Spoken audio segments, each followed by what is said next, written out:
Welcome to the Legendary Upside Podcast. My name is Pat Carane, and today I am joined by Sackreligious, Kyle Dvorchak, Daniel Racz, and Daniel Racz. We got two Daniels. Okay, there goes the other copy. We're having some technical difficulties and may continue to have them with Daniel's internet. So bear with us if I think we're good, but as okay. I assume Pat would know from his time in New York City, Spectrum internet not always as cooperative as you want it. Yeah, reliability, not their calling card. Guys, how you guys doing? I'm doing well. The Daniel cloning was successful. We branched out. We've been exploring technological advancements here at Leg Up. First, it was the sidekick. Now we're cloning Daniel. So we're 2 for 2. Well, it was the clone disappeared after only a few seconds, so we still have to get back in the lab and fix that part. Kyle, how's it going? Oh, it's going great. Enjoying. I got branded fittingly as the Brandin Cooks drafter on the pre-call in which we actually tune up the rankings.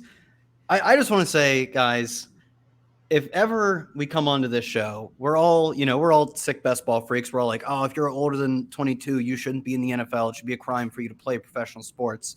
If ever I come on to this show or on the call for you guys before and try and defend a 25, 26-year-old, all I'm saying is I just want him to be less than 40 picks below ADP. He doesn't have to be at ADP. He doesn't have to be 10 picks. Are you pretending Brandin Cooks is 26 years old right now? Yeah. He came into the league really young. He's probably like 31. He's 30 years old. Oh, right. Oh, nice. 26. I mean, that was the Davis Maddock just changed the guy's age by a few years. He turns 31 in September. So. To be clear, it will happen at some point in which you guys are like, he's been in the league 8 years. He must be so bad and old and washed. I'm like, guys, he's so much younger than us. So Kyle's so high on Brandin Cooks that he thinks he's 6 is the takeaway here. We talked about this. I took him in a $3 draft once. We'll get to Cooks maybe. We'll get to some other more important players, frankly. We're going to go through the rankings today. Rankings pod, go through in a pretty dead period. When you have enough time to talk about Brandin Cooks for half the call, it's a little dead.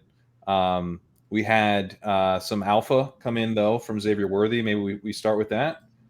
This is actually pretty important news here. Daniel, do you have the you put it in the chat here? Let me go get it. Yeah. So this is from. Okay, this is from X. So let's see here. Yeah. Okay, this is. I don't know if you guys. Show this here.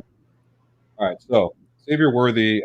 You calling me down. Now, what's important about this video? Now, first of all, congratulations to Xavier Worthy who got engaged. But hamstring injury has been plaguing him for some time. So we're going to get a chance to see a kneel, I believe, which should give us some insight. There we go. That's right knee down, left Was knee that up. A little? I don't know. What do you think? Hitch. There's a little hitch in that giddy up. Oh, yeah. Look the way his hip kind of, it drops real quick. Tell me, how can I ride? So this is the kind of analysis that you don't get at many other sites. We've lowered him by 2 rounds, unfortunately, as a result of this video. Formerly very bullish on Xavier Worthy. And generally, when we do this analysis, it is a pro. Evan Ingram, we did dock earlier in the offseason because we were a little wary of his role in the Jaguars offense, but he got engaged, so we gave him a little boost. Tucker Kraft had a bad shoulder injury, but also got engaged similar times. Pectoral, so we kind of nullified it. But Xavier Worthy, we're dealing with an injury, getting engaged, so we nullified the dock. Had he not gotten engaged, we'd dock him more. But congrats to Xavier there. Look, we have a really even now. We left him despite the hitch. We left him the same because the two things perfectly balanced. We have out. a really complex group of coders. Like the sidekick, the work that gets put into the sidekick. This part is genuine. It's very good, and they're really sophisticated, talented coders. And they've also developed a lot of good code on how to interpret engagements, injuries. The video where his hip kind of dips a little bit, but he proposes to his wife, his soon-to-be wife.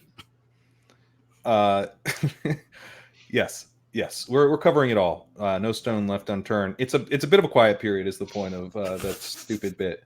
But there's still some interesting stuff. One report that like kind of shone through the clouds of the dull mid-July period was this De'Von Achane report, where like a writer for, I believe, the Dolphins, but he's like a beat there, was just like, I mean, this guy was hyped about De'Von Achane, said he was a emerging superstar kind of talent. We've been high on Achane. That actually did lead me to wanting to raise him a little bit, not like necessarily as a result of that, but kind of like we weren't getting Achane as much in recent drafts, and just feeling like, okay, yeah, he really might be one of the keys to the season. The return to the fundamental case of like one of the most explosive backs in the entire league, like honestly the most explosive back in the entire league last year. A pretty strong prospect if he was able to operate as a traditional running back. Like if the size isn't a major concern and he's just like a regular running back, this guy's prospect profile was actually really good. And he was a traditional, he didn't get like a ton of touches, but he was like running between the tackles, running, like it wasn't just like them throwing him tosses and stuff. Like he actually hits the hole. He had a really good success rate in addition to just being insanely explosive. He can be used in the receiving game. Second year back with this kind of profile is generally one we want to bet on pretty strongly. And he's going in the third round. So I think more of a priority at the 2-3 turn. He's always been kind of a priority, but I feel like we eased off the gas pedal a little bit. And now we're kind of back on the gas pedal. So he's probably the first guy to talk about. Where are you guys at on him? Yeah, definitely want to be in. I feel like we've tried to communicate both through the ranks and through the very early pods we did even in February. This is a player that returned to the fundamentals you want to be in on. So I think that these reports coming mainstream make us just worried, if everyone else catches on, that this is a player you want to be in on, and we don't have the exposure we'd like when we thought his price was very affordable. That's something that would be on us. And during this time, I did do more Big J journalism. Achane did not get engaged. So I think just any time I decide to interject, I'll give the did they get engaged as well. How did you verify that he didn't get engaged? Like that's how? If he got engaged, he'd post about it. Okay. Yeah, well, that's an assumption. You don't know. Nah, he's 22, probably 3 years old. Dude, trust me, he's posting about it. Yeah. See, the quote from this writer was, "This guy's going to be a freaking superstar. I don't know what else to tell you. He's one of the best players on the field, and I think is one of the best. That I think is one of the best 5 teams in the NFL. De'Von Achane, breakout superstar of the year." Now, the fact that he said they're one of the best 5 teams is maybe a bit of a red flag for the validity of this report. But it is, I think, a reminder that like he is potentially a drumbeat guy in training camp and just a really strong pick overall. So we moved him up a little bit, and I think someone I'm going to be looking to be taking a little bit more of. Now, one thing in general that I've been kind of thinking about, and we didn't touch Bijan or Breece in this update. They're just kind of holding steady.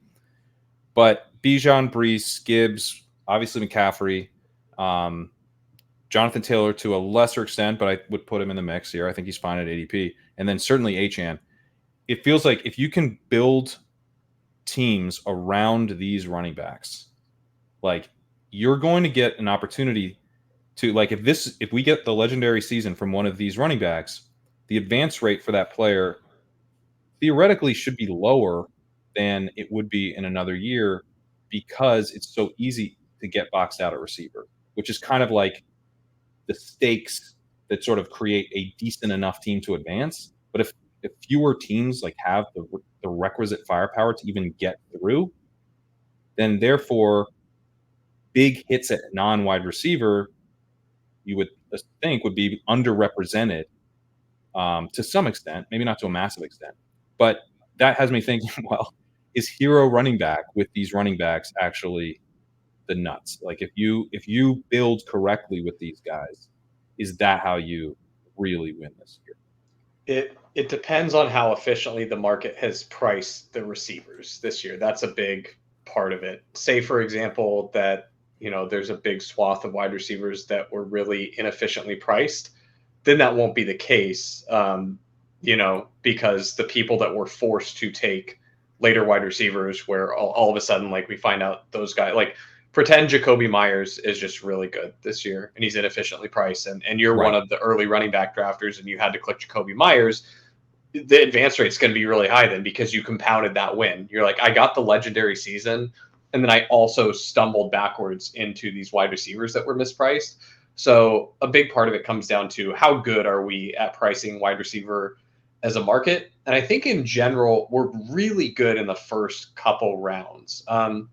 There's a section of the draft where, there's a pretty flat tier. It's really like that early third, late second round where it's just like pretty flat. And so I think I'm saying that the market is really efficient there, even though, you might say that one guy is slightly better than another, or how, which is how we see it. There's some guys that we think are ordered incorrectly by ADP, but in general, it's pretty flat there.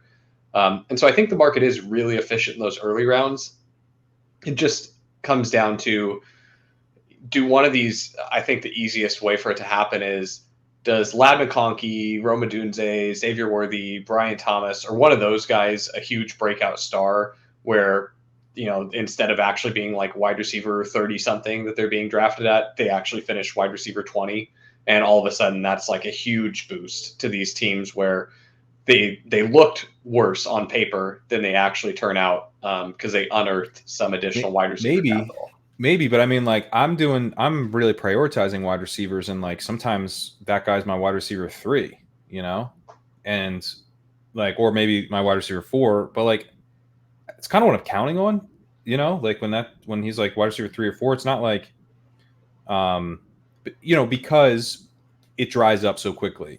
You can take a Rhamondre in the early 6th, and by the time it gets back to you in the late 7th, it's over. The receivers are gone. Like you're looking at Jameson Williams. So I think it'll come down to Jameson Williams, Cortland Sutton, Tyler Lockett, Rashid Shaheed, Romeo Dobbs, A.D. Mitchell, Shakir, Judy, Mike Williams, Jacoby, as you said, Downs, right?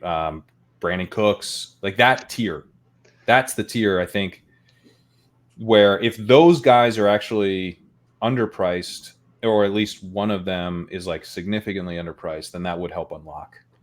It's like, where do the wide receiver sickos stop drafting if a huge hit at wide receiver comes after that point? And I kind of agree, Pat. It's like that group of rookie receivers plus like Jameson or whatever, the young guys who are either probably overpriced a little bit or maybe potentially massively underpriced. Your Rhamondre, Brian Thomas types. Jameson could be that guy too. If a massive hit at receiver comes after that, we won't have a ton of that guy because we love taking running backs there. And the guy taking running backs early will have necessarily a lot of that guy.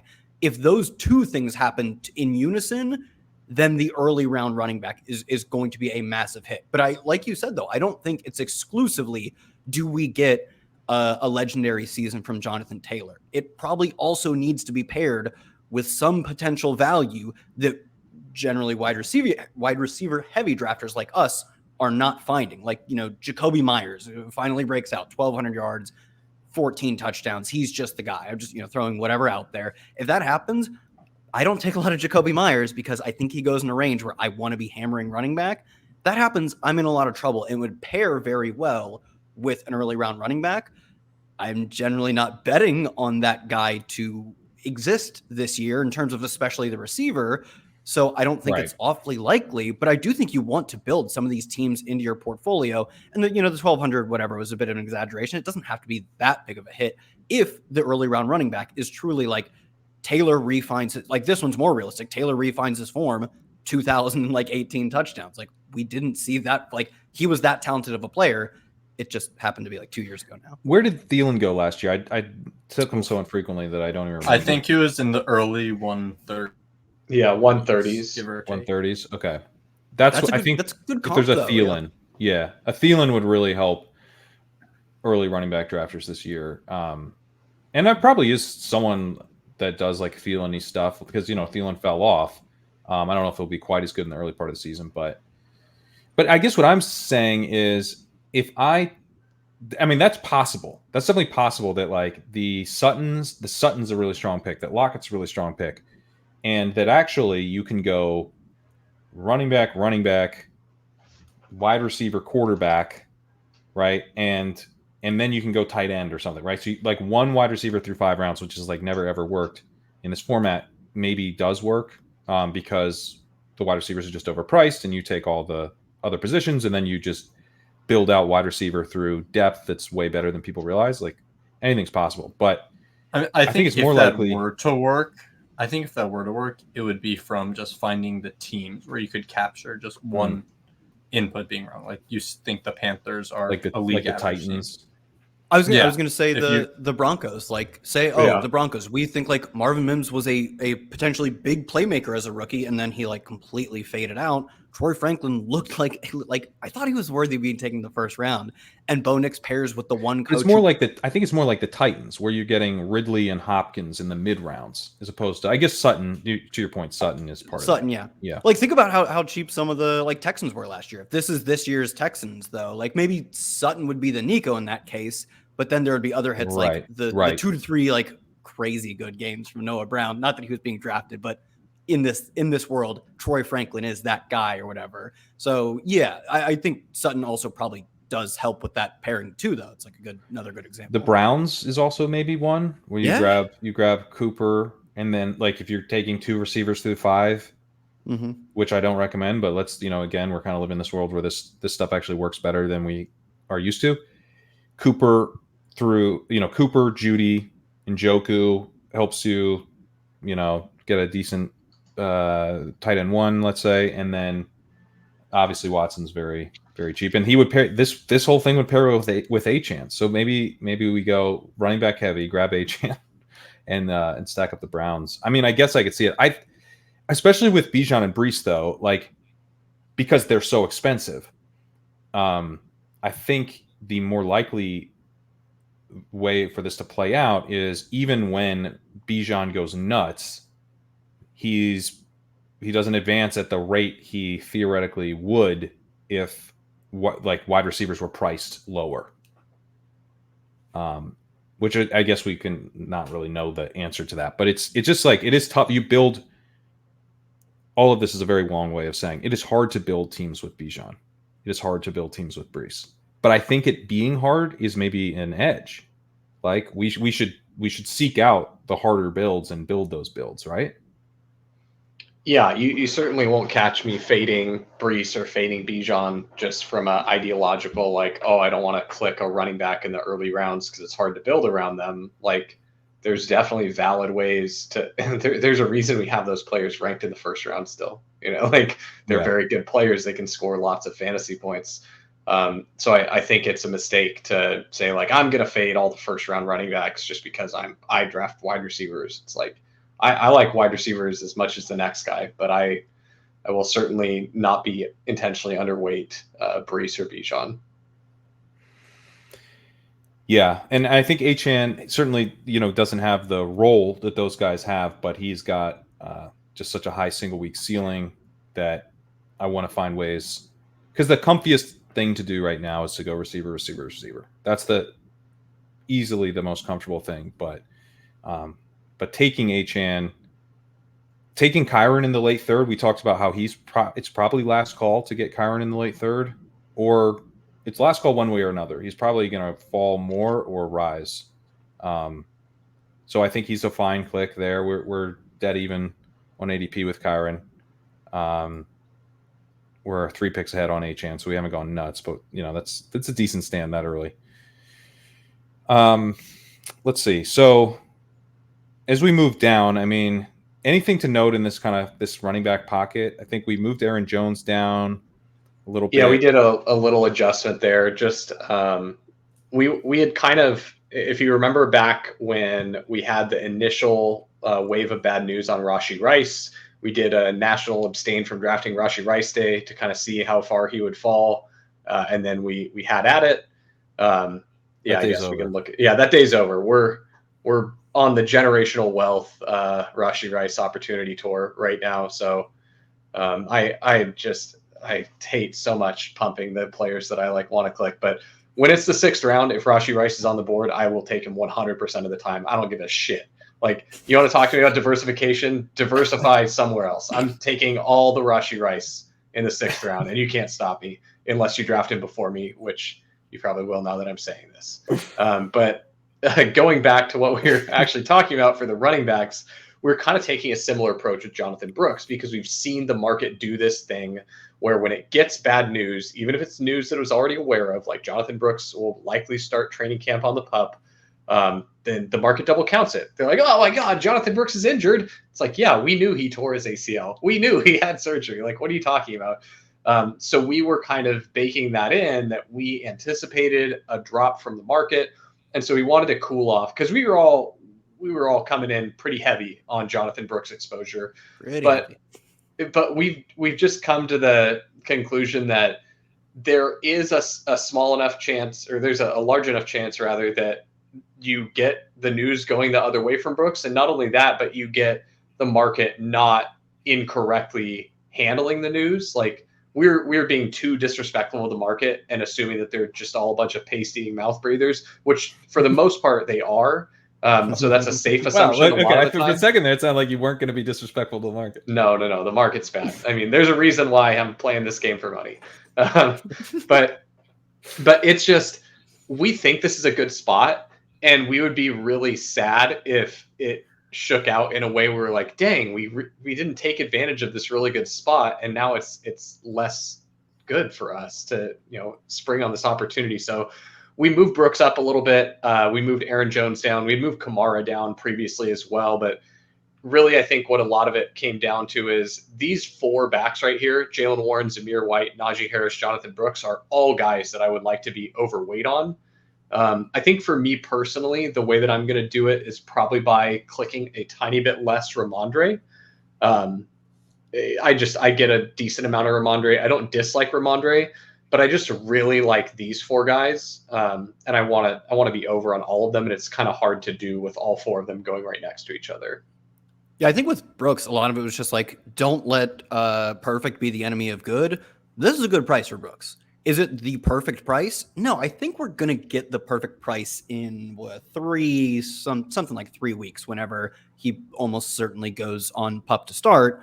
But like, he moves 6 or 7 picks, and we're like, yeah, I wanted him then, and I want him now. I want to be overweight at all of these costs. I want to be more overweight at pick 94 or whatever. But as our rank shows, like, kind of still just want to be overweight at pick 87. And we'll want to be really overweight at pick 90 and absurdly overweight at 94. So yeah, get some now. Don't miss out. But also be ready to continue to double down if he moves down further on news that is more or less non-news. And we've kind of had that same position with Rashee Rice. We're like, yeah, we want him when he falls. When he comes back up, we're not going to stop taking him because he's a good pick now still, but he was a great pick at 71, and you just can't take him unless he's there. Nah, you can take him everywhere. We're going to try and nail the price. We're also just trying to paint the board with all of the good prices.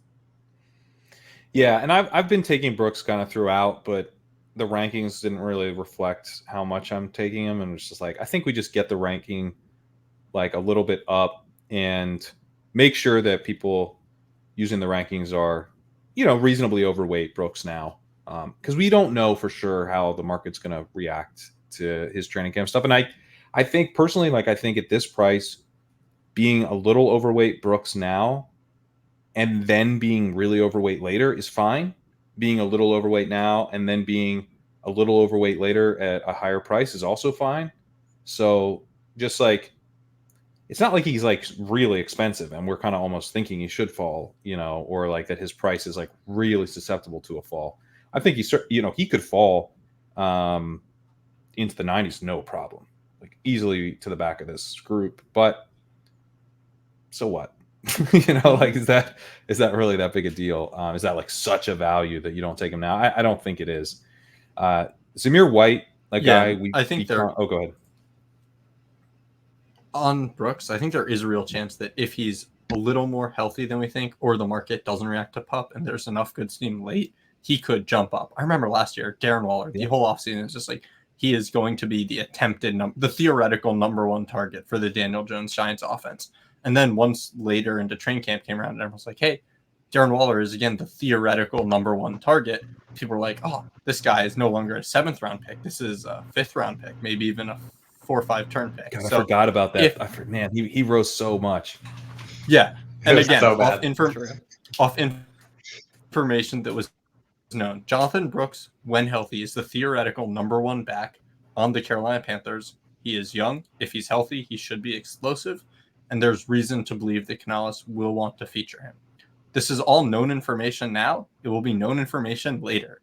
If the market reacts the other way and doesn't ding him due to starting on PUP, or if the injury isn't going to set him back early, he could really rise. So I think it's not being held, like when everyone pulls their straws, you don't want to hold the short one, especially when you feel good about the bet. Now, Pat, this isn't an argument for you to raise him right now. We've already done that once today. Go on. But I will say, so I think the most likely outcome is that he goes on PUP early in training, like at the start of training camp, and then he's taken off. Even though they're saying they're bringing him along slowly, I do think he's ready for week 1. He is on the active roster for week 1. Once he comes off of training camp PUP, he will be going higher than he is right now by probably a meaningful amount, because the market will overreact to him going on PUP in the first place, and they're going to lose their minds when he comes off of PUP and is ready, is like not getting all the touches week 1, but is physically able to be on the 53 for week 1. So he will probably, I think what is most likely to happen is he will go down a bit in 2 or 3 weeks, and then 2 weeks after that, he will go up a lot. I still think we want to play the market game with him to a degree, try and like generally get the best of prices. But that does seem like a very honestly, what I'm hearing is we're just going to take him here for a while. Is like as he falls, I'm just going to go. I don't care. I'm taking more Jonathan Brooks. Probably. I think he's a really good pick here. And yeah, so if he falls, I probably just keep taking him close to here. I did want to touch on White, who we've become kind of bullish on. A player that we initially thought was going to jump up a lot. Didn't really, partly because all running backs fell. But I also don't think there's ever really been like that much of a, really steamy case for him. He's still at 87.6 ADP. He just hasn't risen up the board as much as I think we were assuming he might. He's definitely jumped. He's probably risen. I don't know what his ADP was among running backs before the draft, but he's probably risen a couple spots there. But White seems like kind of more locked in than ever. Dylan Laube has looked okay, but Antonio Pierce has kind of talked him up as like their clear-cut early down guy. And I normally don't love this profile because normally what happens is thin resume running back with size, who breaks tackles, but I don't know if he's going to get added much, get used much in the receiving game. I don't know if they're going to even score that many touchdowns. So the kind of like trap carries, right? That's the concern. But that player's usually going in the 5th round. And there is like a point at which I'm like, I don't know, like pick 82, and he's going at pick 88. As your RB1 and a 0 running back builds, you're getting like a pretty clear-cut starter. That seems cool to me. So I don't know. I mean, like maybe it's always tricky with this stuff though. It's like a archetype of bet that you're like, I'm not making that a 5th round. Come on. And then it's like, what about the 8th round? They're like, oh my God, I can't wait to pick him in the 8th round. Like, is that bad? Are we losing objectivity here? For reference, he did move up within the position group. He started at running back 26. He's up to running back 23 now. Okay. And if you've seen the picture going around on Twitter where it's Zamir White flexing into a mirror, he's probably going to move up at least one more running back spot because of that. So, is that enough to make him who would he have to pass? Let's see. Jonathan Brooks, I think. Looks like it, yeah. I don't know. If Brooks goes on PUP after this picture. Oh yeah. Zamir White's moving on up. Yeah. So Ian Hart sums it up. I'm looking for this picture. He goes, Zamir White plays in a good offense? No. Expects to see a lot of receiving game work? No. Large sample of being good in the NFL? No. Draft capital? No. Jacked? Yeah. He's freaking jacked, man. He looks like a monster, dude. He's farm strong. He is. Yeah. I don't see this. Oh, is this? Oh, okay. All right. You just saw it. We could see. Share it for the people. Let me share this. Oops. We need to be complicit in the Zamir White hype. It's a pretty big running back, guys. That's honestly, is that is Zamir White too jacked? It might be too jacked. I mean, he's got to hit the hole. There's like a hole between people he's got to fit through. I think the real issue Zamir White is really we're just at the an lead elevated blocker risk. for Joe Bobby. What'd you say? And we're at an elevated PED suspension risk. Like, I mean, what if he's juicing? Well, we don't know that. Let's hope for the best there. Well, anyway, so Zamir White. I mean, I don't know. In this dead period, you would think that his ADP would have risen on this, but Pete pointed out on the Swolecast that he's actually fallen a little bit since this picture came out. So yeah, every running back, nothing can. It's a bear market for running backs, In a bear market, I know. Good news doesn't move it.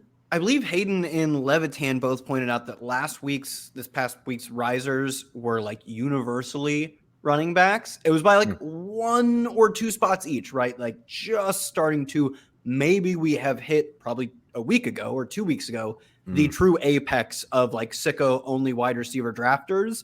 So like if you want to be, it's just that the puppy ended. Right.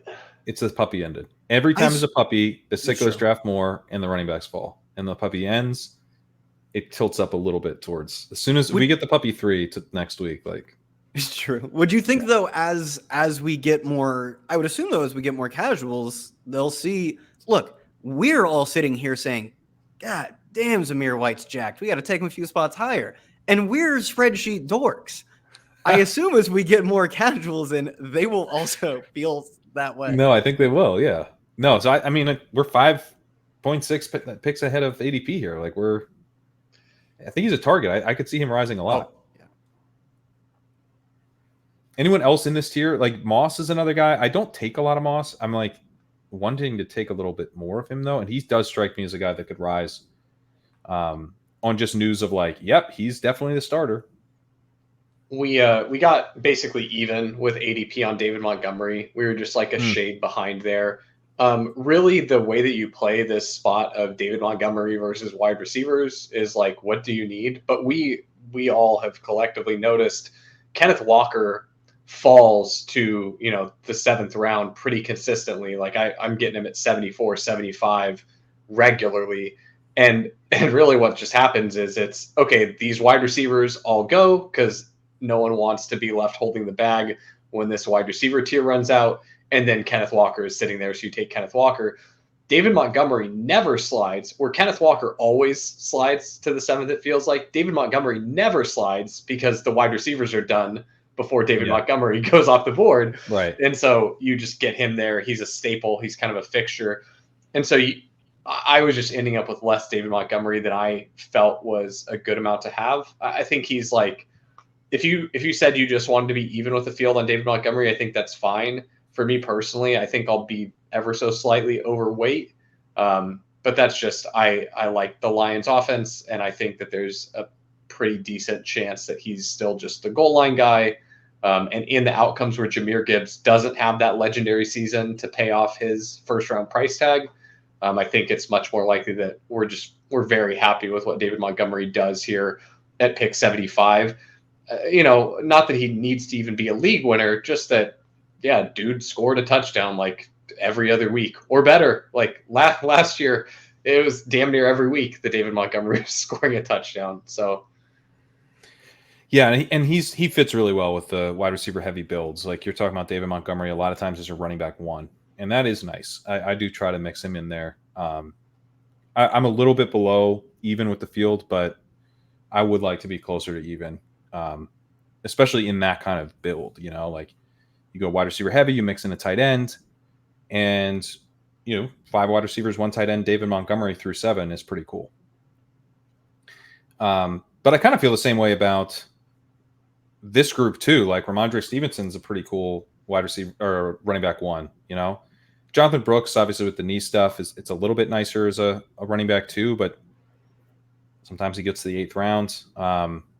And I generally am still very much targeting this pocket of running backs, trying to build out a lot of my running backs, in this range. Brian Robinson, Javonte Williams. I think very clear targets, both of them. I'm taking Benson, Singletary, and Spears. So, yeah, I mean, just it's like having the flexibility to attack running back here remains, I think, really important in drafts. And that flexibility comes from not needing to take Cortland Sutton really, really bad. Yeah, and if you know you want to prioritize those running backs because you're hitting wide receivers early, it melds together. You're not going to be overweight on like 3x the field, Javonte, 2.5x Brian Robinson, because I'm rarely taking early running backs besides Achane at more than maybe a 5% clip. I mean, who would have thought in a year, like this is the 5th iteration of Best Ball Mania, and we're touting the projectable touches guys. Like we kind of won the war with like all the breakout wide receivers going this early. And it's just now, to unlock all these breakout wide receivers, you need Giants running back Devin Singletary, Broncos Javonte Williams. I mean, it doesn't end, like we get down to Gus Edwards. We're ahead on Gus Edwards. Chase Brown isn't super projectable, but, kind of looking like a good bet for a standalone role right away. I could take over the backfield, maybe. Ezekiel Elliott, we're not really behind on. We're not even a full pick behind on Ezekiel Elliott. What happened to us? Austin Eckler, we're now ahead of ADP on. Rico Dowdle, obviously a bit of an unknown, but still kind of a projectable touch guy. There's no one else there. So, yeah, it's like this pocket is deep, but you want to come away with at least a couple of guys in this big pocket here. And, sometimes I come away with 4, and then I think you can be done. You don't have to be done, but you're already to the point where, like, if you have Brooks, White, Robinson, Singletary, like, all right. I mean, I think if you wanted to stop, you could stop. Yeah, I treat that spot as I'm good with 4, and now I'm daring the market to give me a really good running back value. Like, I dare you to let me take Ty Chandler at 160. Like, please let him fall to 160. I'll take a 5th running back if you do that. But yeah, you've got enough to be able to be done with 4 there, which I think is really, really interesting. Another thing I want to ask you guys about is kind of with this, like, okay, so it's nice and easy to sit there and take, 4 running backs in that pocket. But I am trying to push it a little bit in the same way that I think it's nice to kind of push, in years past, we tried to push running back, get uncomfortable at running back because we want to take advantage of the chaos of the position to unlock some other stuff. What this can unlock this year is I want to be strong at wide receiver, but I don't want to miss out on the high-end tight ends. I don't want to miss out on Lamar Jackson paired with Mark Andrews. I don't want to miss out on Mahomes and Kelsey, Hurts and A.J. Brown, or Hurts and Devonta Smith, right? And then you come back and grab Dallas Goedert, who goes where those running backs go. So there's ways to get elite onesies at both of the onesies. You stay strong at wide receiver, but you end up not being able to hit that pocket of running back as hard because, you didn't punt tight end. You're not doing a 3-quarterback build. If you're doing a 3-quarterback build, it's super easy to wait and take those quarterbacks after the running backs dry up. And, that's a very, very comfy build, which I like doing. That's a fun build. But I am thinking, okay, how can I push it at running back? And one of the ways that I am starting to mix in more is I am sometimes taking Zach Moss and Chase Brown together. I'm sometimes taking Zeke and Rico together. I haven't taken Pollard and Spears together as much, but I'm open to it. I will sometimes take Gus Edwards and Vidal. I don't tend to take J.K. Dobbins a lot, but you could certainly do that. What are your thoughts on? Because that's not a tactic I've used a ton in the past, but I'm like, okay, give me, David Montgomery, Bengals backfield, Gus Edwards, and Ty Chandler. Like, I think I can work with that. Yeah, I think in the past, so many times it was when there was an open backfield, projectable volume, put Zeke, this version of Zeke we have today, put that guy at pick 80, 75. It was because someone's got to get the touches here. And we have gone so far in the other direction that like Zeke and Rico are priced as if no one's got to get the touches here. Cowboys don't have to run the football once. But in reality, we know they will run the football a lot. I think specifically, I mean, you pointed out, I think probably the best backfields to do it with, but because the running backs are so cheap here and the projectable volume for some of these guys is just priced in at 0, I think that's the reason at which you can pull the trigger on 2 of them. And it's the reason where like, I think in reality, Rachaad White and Bucky Irving should kind of be priced closer to Zeke Rico. I don't think Rachaad White's that good. He will probably outcarry Bucky Irving by a lot, right? But I don't think he's that good. I think he's like, Zamir White's probably better than him. Like Zamir White's probably just like a better NFL running back than him. Maybe he doesn't catch passes well, but White's not a stellar pass catcher. He's just good at it.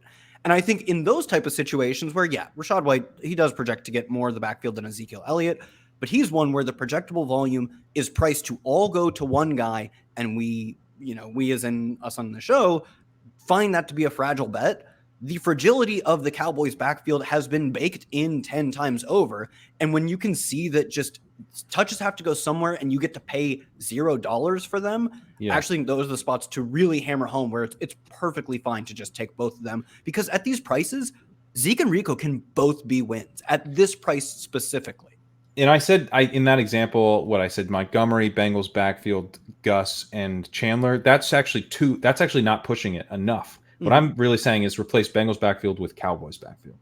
So that you, in that kind of classic group, you only end up with Montgomery, let's say, and then you kind of grab the tail end with Gus, and then you grab Rico and Zeke, which are like maybe outside of this pocket, but like they're the very last guys, and then you kind of get one of them will end up in hindsight looking like he should have been in this pocket. And the other one's also probably the other one will look like he should have been. Oh, Rico is just like kind of a backup, and he wasn't that great. He had a 16% advance rate. He's exactly what you thought. If that's the case, it's very reasonable. Who else looks like that? Yeah, exactly. Yeah, it's like who else looks like a potential backup who doesn't do all that much? It's like that's where he's priced. If Rico is just a backup who doesn't do that much, someone's got to be the starter. And the starter will be, he should have been priced where Zamir White was. And that's obviously like, it is most likely to have been Zeke in this scenario I've laid out. Yeah. But Dowdle, I mean, he's my 4th highest drafted player overall. I'm drafting a lot of Dowdle. Yeah, he's my 5th highest drafted player. So I have quite a bit. Going back to the taking running backs from the same backfield, if you are drafting with the sidekick, you'll notice that once you take a running back, and it does depend on the draft capital you spent on the running back, but their backfield will be docked a little bit. So there are some where I know that the amount that running back can slide, like the standard deviation of their ADP, is high enough that I can get them back and have them fall past ADP and get both running backs from a backfield. There are some where just because of how it lines up, where it is on the board, it's just really hard to get them to come back. But like Zach Moss, Chase Brown, like you can get Chase Brown to slide a lot in certain rooms. It's got to be the right rooms, but you can get that where Chase Brown will come back far enough that you can actually get him with Zach Moss if you push it and don't take him right at ADP. There are some where that just doesn't really happen. Like, for example, Raheem Mostert and De'Von Achane doesn't really work that way. You can't really push it. But I'm not so opposed to doing that occasionally. I actually think it works pretty well for the way that we view those player archetypes, where if Raheem Mostert stays healthy for the season, and gets a similar, even if he gets like a little less workload than he did last season, he's still a really good bet at his price and can help to offer some kind of floor to the De'Von Achane like nuclear spike weeks, where we think that Achane can offer us these huge like 50-point tournament winning weeks, but in the weeks where he's not doing that, he might not have consistently delivering all these huge explosive weeks. If he does, you won't even care that you also drafted Raheem Mostert because you're just winning all the money anyway because you have De'Von Achane. Like if he's scoring 30 every week, it doesn't matter. But if he's not scoring 30 every week, if he's only doing that every 3rd week, getting Raheem Mostert in there, who vultures some of the touchdowns, and he's the reason why you're like, curses, my De'Von Achane isn't doing as well as he should. Get him on the field. It's like, well, if you have that Raheem Mostert there, you can kind of cobble together a really nice floor with an incredible ceiling, and you're not paying very much to do it. The other one that I do that with, you're doing both because that's expensive. Everything I was talking about, these are cheap backfields that we're pairing together. We're probably doing them in builds where you spent very little at the running back position. You're betting on the other positions, and you're saying, just give me something. Like, just give me something, right? But you spent maybe your 3rd round pick on Achane, and then you're taking Mostert, in the mid 90s. What does that build look like? Is that your RB2? Usually, yes. Yeah, always. It's never not RB2 there because I have a gang of wide receivers. I might have snuck a tight end in there, but like if I took Achane in the 3rd, I probably have five wide receivers through 6 or 5 wide receivers through 7, right? And so then Mostert is typically my RB2. But yes, that's pretty much how it always looks. I can't even. That's kind of interesting. I haven't done that, but I like that idea. The other one I do it with is where it's much harder to push one of the second back around the board and get them at like the cheaper price, where if you were drafting with the sidekick, they'd show up at the top there. It'd be enough for them to overcome the dock. Is Jaylen Warren and Najee Harris. And the reason I do that one is, number one, we're very high on Jaylen Warren. We think he's one of the better running backs in the league. And he just happens to go much, much later than his talent indicates. And then they're also in an offense where, like, if you set the line for number of carries in the Steelers backfield right now, I think 500 seems pretty reasonable. I would be surprised if it's under 500 carries. Arthur Smith's taking the over. Yeah, exactly. And so if you're saying I can spend my 7th and 8th round pick and just double tap on the turn and be like 500 carries, and you guys figure out how they come to me, I'm pretty good with that. And also it's going to be in an offense that, historically Arthur Smith rushing games have been pretty well designed. I think that we also saw enough from Najee last year to where, like, last year, I was fully on the train of, I'm pretty sure Najee sucks. And then last year, he did enough where I'm like, maybe he sucked in the past because he had that plate in his foot. Maybe I don't think he's a world beater or anything, but I do think he's the kind of guy that Arthur Smith will be really happy to smash into the face of a linebacker 30 times in a game. So that one doesn't appeal to me as much. I have done it, but only because, I take Warren and then Najee really falls. But as far as like taking the guys at ADP, now normally I'm not looking to do this generally, I would say. When am I looking to do this? It's when I'm really pushing it. That's why I asked, is Mostert your RB2 in that scenario? And that's actually really fun if you just like Miami Dolphins backfield plus all this other stuff. And then and then there's enough running backs left where you can add to that running back room and it can be a really nice build. But if I'm in this pocket, there are so many, like Jonathan Brooks, Zamir White. I mean, even Aaron Jones, like, is an older player, but if the Vikings are just like a functional offense, he has upside. These guys have upside. Zach Moss has upside as the lead back for the Bengals, right? James Conner could be a workhorse for an improving offense. DeAndre Swift, lead back paired with a really exciting rookie. Like, lots of upside still in this range. The fact that Mostert goes after this group makes that play a little bit more appealing than grabbing 2 guys who are most likely. There are scenarios where they both hit, but most likely there's a winner. And so I think my read on Warren versus Najee from a prudent standpoint is that we should be taking both. What I actually do is I just take Warren. but what I think makes more sense, and I honestly am trying to take more Najee because I think Najee's a good pick, but I'm actually not pairing them as much. And even if I didn't have a running back to that point, I think I'd rather go, Najee Brooks, Najee White, as opposed to Najee Warren. And the majority of my teams with either Najee or Warren are like that. I just have one of them, but I do have, I've got, I think, close to 1,000 drafts already. And so some of them I do have, both of them on there. And I typically am doing that when those are my first 2 running backs. And I'm saying, hey, I have a 0 RB team here. I just got 500 carries. Like I'm feeling pretty good about that. And I'm doing that more so when I'm saying the Steelers offense or the Steelers running game specifically was just like grossly mispriced. Like Najee probably should have been a 6th round pick. You know, Jaylen Warren should have been a 6th round pick or 5th round pick. And I'm just saying we just screwed up in the projection. Like no one was bold enough to put like running backs 650 total touches between receptions and carries. And it's like, yeah, no one was bold enough to put that in the projection. And so these running backs just didn't get priced correctly.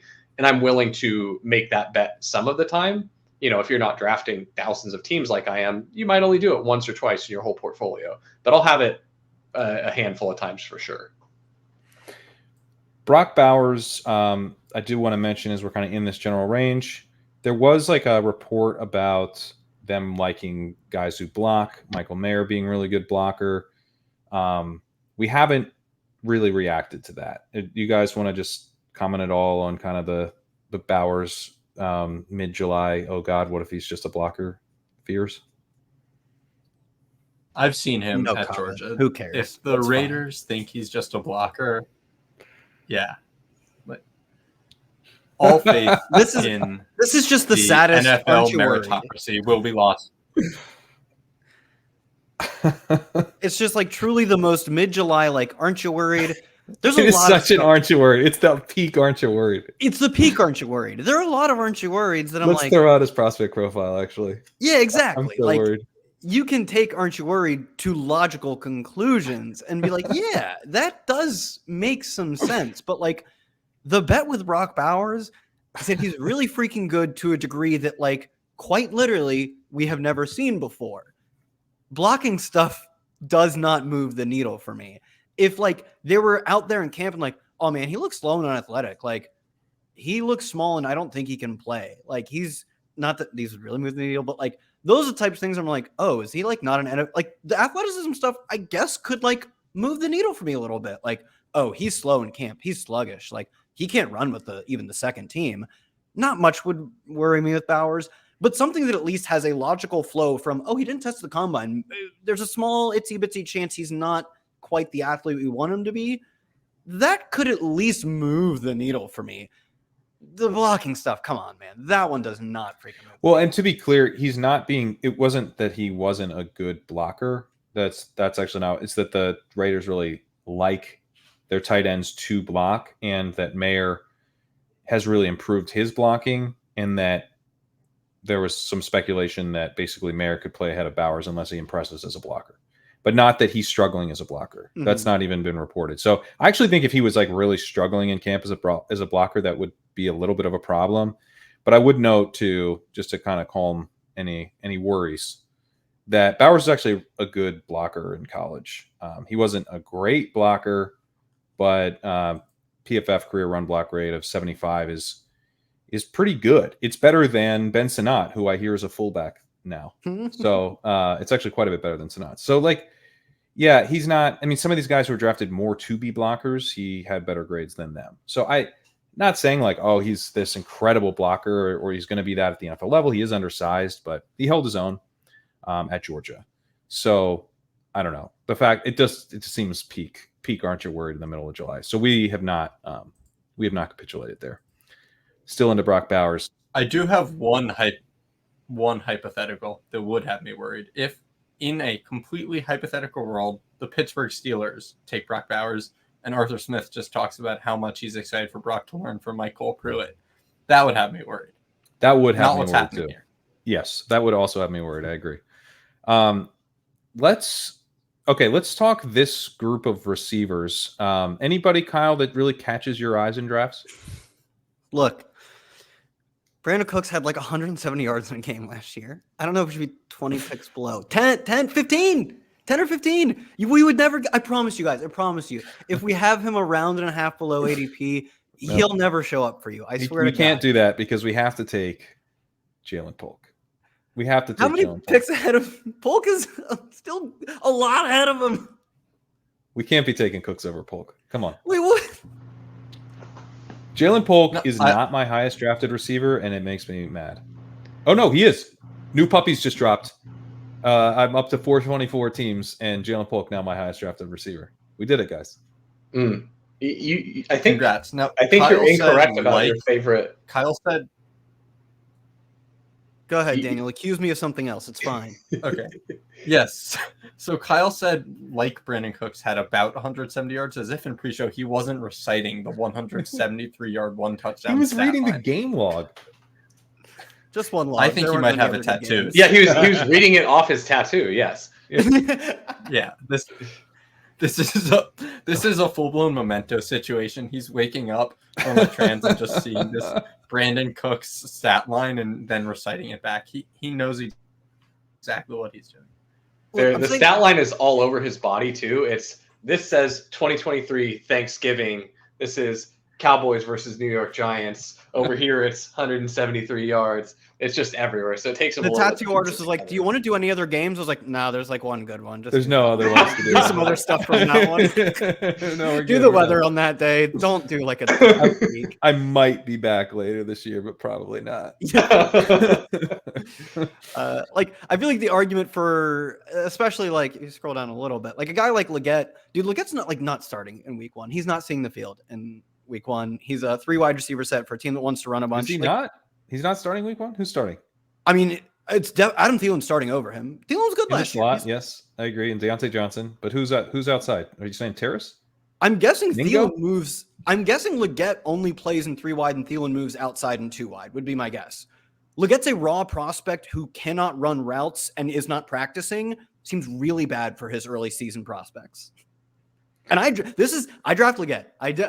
The him missing the big chunk of camp and everything, but I guess we'll see how that goes in a training camp. I would be willing to get bearish on Leggette if he's missing training camp. That would definitely be a concern to me. Yeah, I mean, I do not draft Cooks and I draft Leggette. I'm trying to be the guy who regresses us to the market because there's also algorithmic functions in here that will do that as well. I'm trying to be the embodiment of that. We have a physical representation of like literally the spreadsheet we use that helps us. You're trying to be market. So you're what you're telling me is you're trying to be the physical embodiment of a spreadsheet. Yes. Oh, that sounds great. That's all I've ever wanted, honestly. And Dontavion Wicks is his team's wide receiver four. Dude's a punt gunner. Like he's his wide receiver poor. You said it right the first time. Actually, it truly is. My man is probably a punt gunner, and like Brandin Cooks is running a lot of routes on a really good team. Don't ask much else. Like don't ask much of him because you're hoping for routes on a good team, and you're hoping to pay, I think, like wide receiver high 50s, low 60s prices, and we're getting like mid 60s. It's fine at like wide receiver 62 because I also won't draft him over Polk. Don't accuse me of that. I draft a lot of Brandin Cooks is going to finish wide receiver 54, and I'm never going to hear the end of it. That's what I'm. Great. That's what I'm hearing from all of this right now. Is that Brandin Cooks wide receiver 54 season, and Kyle's in my ear during the rankings call. What if through 16 weeks he's the wide receiver 78, and then he finishes as the wide receiver 54? What if he's the guy you need? You're doing what if he's the guy you need on Brandin Cooks? To be clear, he did have one of the best games of the year last year. That's true. It was on Thanksgiving, not in the fantasy playoffs, but you know. He was, I think also, I think now I can't find where I put this tattoo. I'm pretty sure, your comp for him that you hated because it was actually a perfectly fine comp was Odell Beckham from last year, who had a slightly positive advance rate because he had like 2 good spike weeks. And more importantly, he was attached to a team you wanted. But like a few spike weeks and attached to the team you wanted, that could be Brandin Cooks. And I think I'm willing to get on board with that, but I'm not willing to pay 117. I mean, 117. No. I'm not arguing for 117. We're not. There's a bunch of guys we like there. AD Mitchell's tearing up minicamp. He's an exciting high upside rookie who might actually do stuff at the end of the season. You know, when all the money is. I don't know if you heard that. It's all the money gets paid out in week 17. AD Mitchell, man, 116. He's going to pick ahead of him.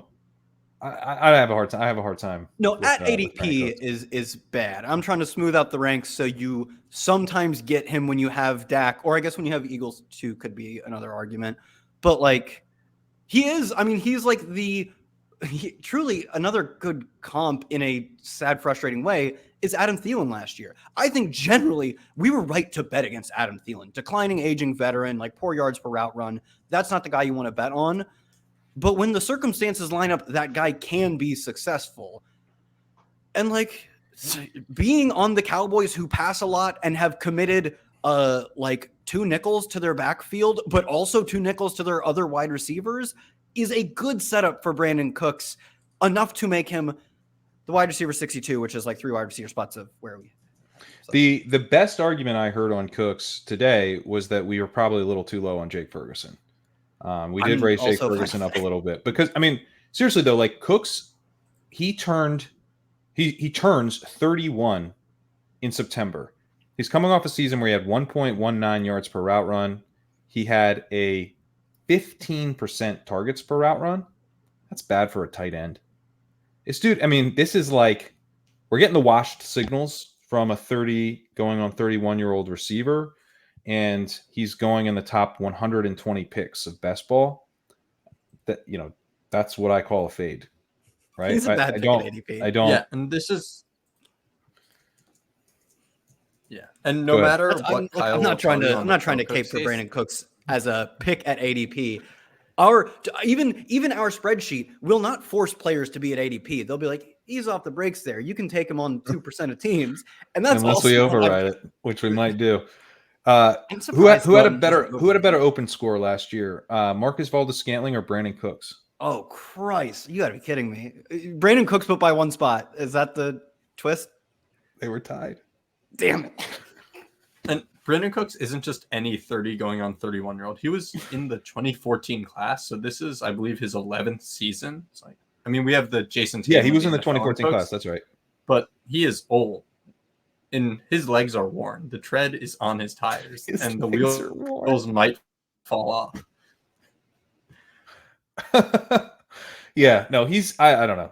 I actually I didn't think we would talk about Cooks this long. Polk, any I have 5 more minutes of material on Brandin Cooks. Okay. 5 more minutes before you have to go. No, I'm saying to shit on Brandin Cooks. Okay. Anything you don't need it because I ran out of my 5 minutes of material on Brandin Cooks support many minutes ago. God damn it. Look at you. You can't even say other people's names. I'm obsessed. All right, let me hang on before you go on Polk. Let me zoom this out because we actually do have to wrap up fairly soon. So let me zoom us out to Patriots receiver, and here's where I'm trying to get to. I'm trying to segue us to the late rounds because there's a few other people I want to talk about, including an extremely gross but good pick at running back. But let's talk Patriots receivers. We're obviously here at Legendary Upside very into Drake May. How do we play the Drake May stacks? I think Rhamondre's good. I think Hunter Henry's good. But the receivers are very open-ended in terms of who's even going to see playing time. I think Polk is a really safe bet to see playing time and might be good. Got the draft capital. Not a perfect prospect, but intriguing. And the opportunity is just wide open, and he'll get the first crack. But Demario Douglas we raised because he is rising, and I think a pretty good pick. And then to kind of segue us to the late rounds, we've been intrigued by Kendrick Bourne, but we're starting to get a little bit more intrigued. Finally, Sackreligious calls me. People ask if I'm gonna, how are you getting any sleep, Pat, with a 3-month-old? And we go, no, but only because Sackreligious calls me every night, 3 a.m. to tell me about KJ Osborne.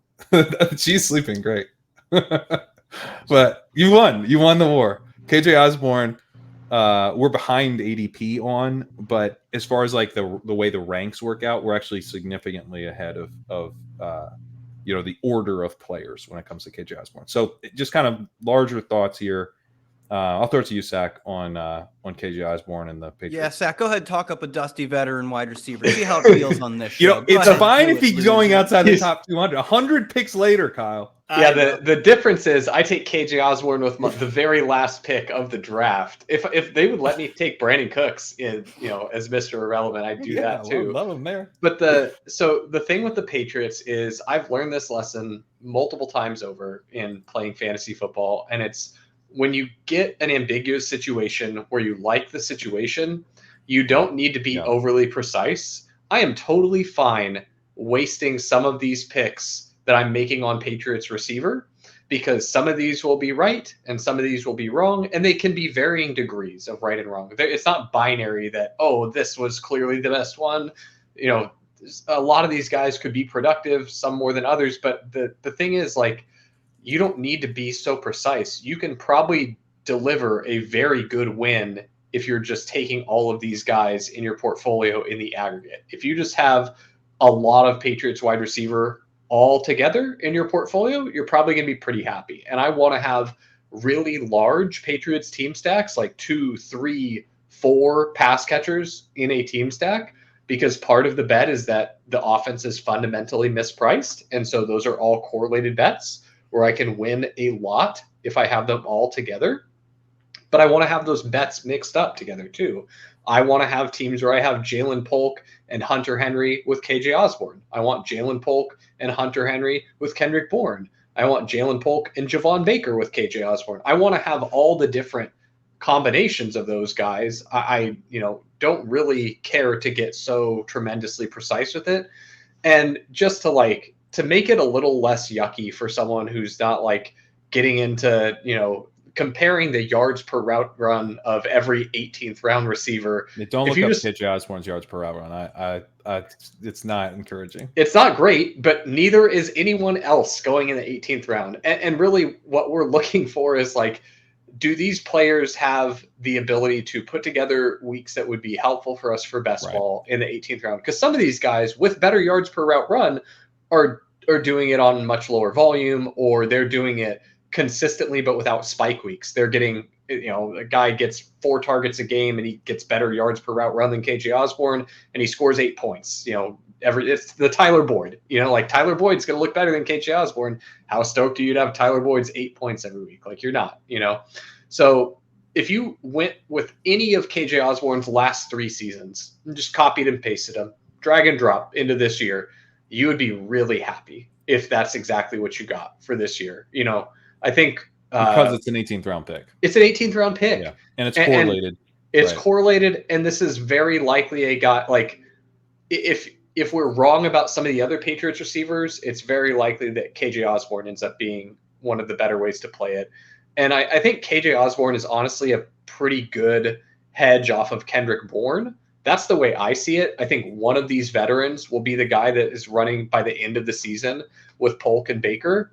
And so it's just going to depend on how good does Bourne. I think I think Baker's competing with these guys, because I think DeMario's in the slot. He definitely could be. He could be competing with these guys. But yeah, I think that. But that makes Osborne a hedge on Baker too, and I have a lot of Baker. So mixing in Osborne, to me, one of the appeals of mixing in Osborne is I have a lot of Baker, I have a lot of Polk, and he's a bet on, like, he's kind of a bet against the rookies, which isn't as fun, but he's completely free, and you mix him in some, right? I think mixing him in some makes sense. And the worst outcome, if we are in on Drake May and correct, is that we were so hyper focused on Kendrick Bourne being the guy, or that Jaylen Polk was the guy. And Polk, I think, is by far the best pick, even factoring in cost. But like, he was never his team's top receiver in college, stayed 4 years. Turns out he's like not that good. Right. And we have no benefit in terms of our receiver / flex spots of getting a Drake May smash. Like, we don't want that in our portfolio, because our bet really, like you said, is precisely on Drake May. It is not precise really to any degree in the receivers, to some degree Polk, but I'm not set on him being the guy. I do think May is a great pick, though. I still like Bourne too. I think Bourne's a pretty good pick. I just want to mix in Osborne a little bit more than I was before. Yeah, I'll pull up my Patriots wide receiver exposures here. I've got a bunch of slows that aren't done yet. So Drake May, 28.8%. That's a perfectly reasonable stand to take on Drake May. Javon Baker, 26.9%. Jaylen Polk, 23%. Demario Douglas, 17.7%. Kendrick Bourne, 8%. KJ Osborne, 3.8%. What I'll probably end up with is Osborne and Bourne getting closer, but I'll probably have more Bourne by the end of the day. But yeah, I want a gang of all of these dudes. I think they're all very good picks. And like, just because some of these players do not pay off their tag or they don't seem like good picks by the end of the year doesn't make them a bad pick. Like probabilistically, they are a very good pick.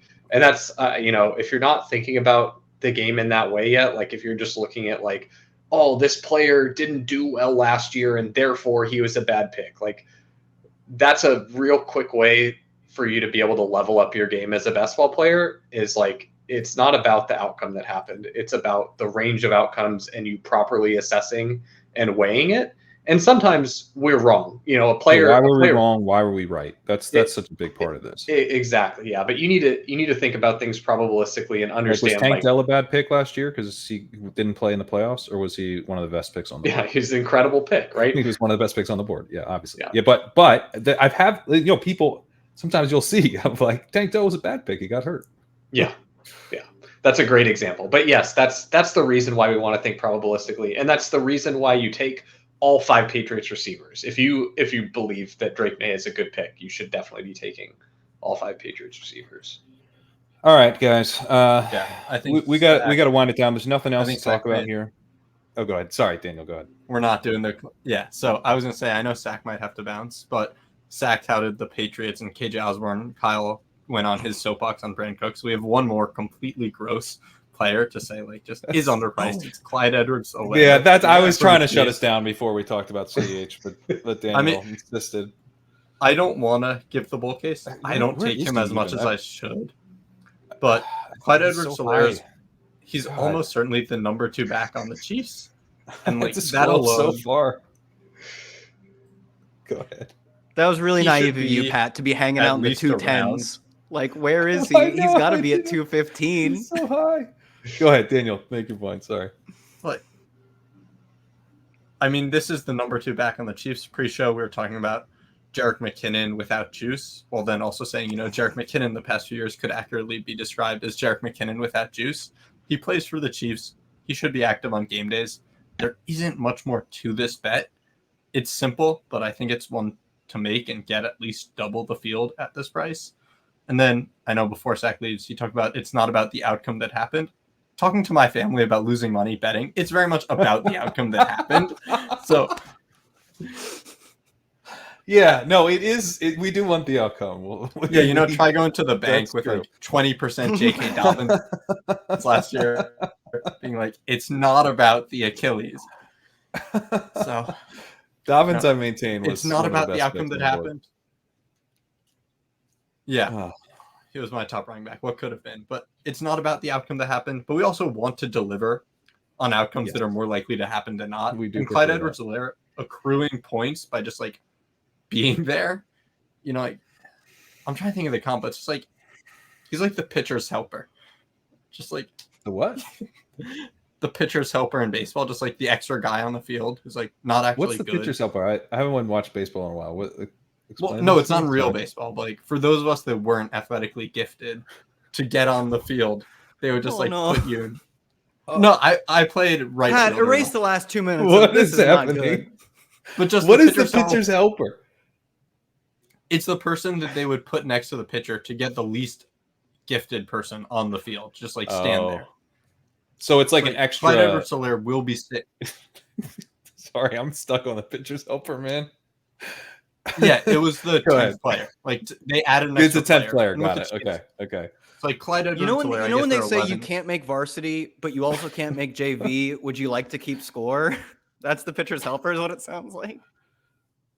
Yeah. Are you saying Clyde Edards-Helaire is the pitcher's helper? Yeah, he's kind of just there. He doesn't add much as a player, but the role in and of itself is valuable enough. I hope he's not. Is the role valuable? I didn't know you were raising him up with the idea that he's an extra infielder. That's not a very valuable role at all. It's there. Would you rather have it? Does he hit? Yeah, I think so. Okay. All right. Well, CH, we got him ranked. Well, we nailed it, guys. I think we really crushed that one. We really landed the plane with CH there. No, all right. Some positive CH stuff. His moat for RB2 duties seems, for a player of his caliber, absurdly wide. Is that not the case? I mean, who shared? I think was it Sack? You shared the note of him being like his back, his third string guy being a literal kick returner, right? The Chiefs, not a kick returner, the person who is kicking the ball off. So because of the new the new kickoff rules will lead to much more contact for kickers, and so lots of teams are looking at, do we have a safety who can actually kick the ball off? Do we have someone on special teams who can kick off and then also get in there to tackle? Because we don't want to get our kickers injured. We need them for field goals and extra points. And so Luis Reese-Zamit is actually the Chiefs' kickoff specialist in that he will likely return kicks and he will also likely kick the ball off. And he is what's looking like the Chiefs' running back 3 potentially. He's battling Deneric Prince for the running back 3 position. But yeah, that is the moat that Clyde Edards-Helaire has. He needs to get passed by the kicker. Okay, that's pretty good. It's pretty good moat. I mean, all right, if we're taking CEH, like, are we doing this in, I mentioned that build before. I go David Montgomery, Cowboys running back, as a combo. I have Gus Edwards as well. Am I taking CEH there? Like, is he helping me like really push it at running back? Like, or is he like, I really punted and just went like Algier, Chandler, CEH and Marshawn Lloyd. So I took like 4 of those guys, and it's like maybe I have a hero running back and I like really punted my RB3. I've got an okay RB2, punted RB3. Maybe I go 6 running backs total and taking CEH there, or like what's the build that? The build is yes, because CEH is just such an undervalued player that it's just like, so look, I thought the year that Jerick McKinnon did nothing all year and then exploded, in the last 6 weeks of the season was like RB1 twice in the fantasy playoffs. I thought he was a good player. I don't think CEH is a good player, but I do think that type of usage can still be there for him. I think he could definitely take some of the passing down work from Pacheco, or at the very worst, like spell him or be involved around the goal line. And because that's there, like that player on the Chiefs can pretty much always put up a 20 burger real easy, because the Chiefs score points, Pat Mahomes does the magic stuff, and all of a sudden the running back is standing open in the end zone and he catches a shuffle pass, or he catches Pat Mahomes no-look left-handed flip over 2 defenders or whatever. And just because that exists, like Clyde Edards-Helaire is just not priced correctly, because he has actual like spike week potential too. It's not just like, oh, it's a running back 2 with contingent value. It's like, no, this guy can actually contingent value though. Yeah, he has contingent value. He can really spike. Does. Like he has stuff that makes him it just shouldn't be here. He like, where would I stop taking Clyde Edards-Helaire? Probably like pick 160 or so is when I'm like, I'll just wait a little bit and I'll do, That's 40 picks from now. I'm aware. Yeah, that's why I'm saying the answer is yes when you asked what build do you take Clyde Edards-Helaire on, because like, sure, I'll probably take, if you're making me pay 160 for him, then I'm like, nah, give me the upside, the unknown of Bucky Irving. Let me just wait and I'll do Bucky Irving instead. But I don't have to pick that now. I can take Bucky Irving. Would you take him over Antonio Gibson? I mean, the fact that I had to pause and think, I think, is a pretty good answer. Honestly, making me sad. I'm feeling emotional. But like you get it, right? Like, because that's a legitimate pause and think. Yeah. I wish you were wrong. Because is it Antonio Gibson just Patriot CEH? No. I think he might be. No, he's more from there's a reason why not, and we're gonna get to that in the next episode. Thank you guys for joining me. I think we have a bit of a hard out. I think we got a hit here, so we can wrap it there. Join us next week. We'll talk about a good player or two. Maybe that's 3 weeks from now. Who knows? I'm gonna spend the next week is the counter argument. Next week is the Quentin Johnson episode. So good players are the week after. Oh, okay, all right. Guys, tell us about what you got going on. Daniel had an article I want to mention before we get out of here. It's been up on the site for a week or so, but highly recommend checking it out if you have not done so. Talking about the wide receiver pricing and some of the ways to build out these stacks. Sackreligious had an awesome article talking about week 16 correlation and why, even though week 16 is really important, it's not as important to build for week 16 as week 17. I think a really interesting article there. Kyle, what do you got going on over at RotoWorld? Last time we did this show, I said, if the listener wants to hear more Pat Kerrane, I've got a great place to do it, the RotoWorld Football Show. And guess what? We fired that bit up again. You were on the show 2 days ago? Yesterday, 2 days ago? Yeah, so maybe yesterday. Comes out, it was yesterday, actually. So go ahead. Yeah. If you want to hear both you and me yell about just probably similarly heinous players and picks, but at someone else in unison, at Patrick Daugherty, go ahead and check that